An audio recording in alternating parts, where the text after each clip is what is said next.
He says, by teaching things contrary to what you have been taught. He said, do what?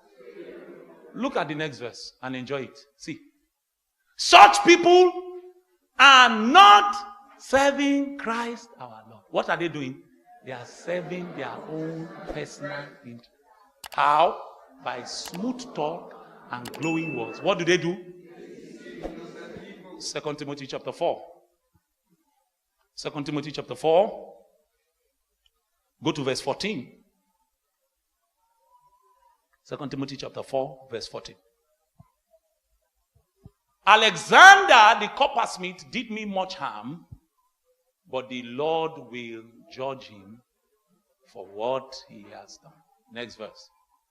Be careful of him, for what did he do? Fought against everything. Not what I said. We, the body of beliefs. He fought everything. He said, did me. So when he says, of whom are Hymenus and Alexander, these were people who made false teaching their message. That's how you violate your conscience. You begin to expose yourself to error and all manners of blabbings, all manners of old wives' tales, fables. The old-time religion, we need it back urgently. Urgently. We need it back. The old-time religion of consecration, of passion for Jesus. That a man is willing to die for truth. We need it back. If not, our defenses are porous. Your ship will sink at sea.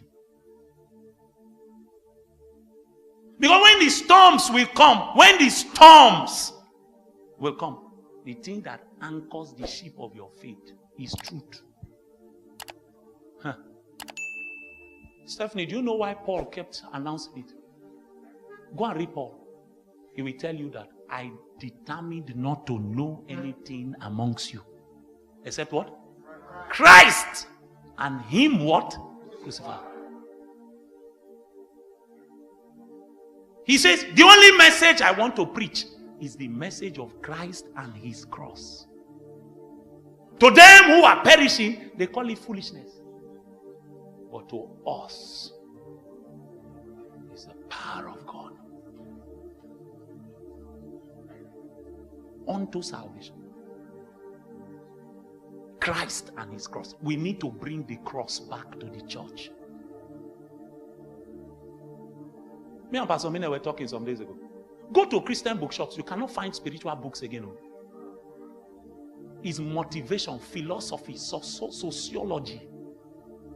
Deep spiritual books are beginning to become extinct. Because Christians don't want to read about righteousness anymore. They don't want to read about suffering. They've taken the message of the cross and blocked it.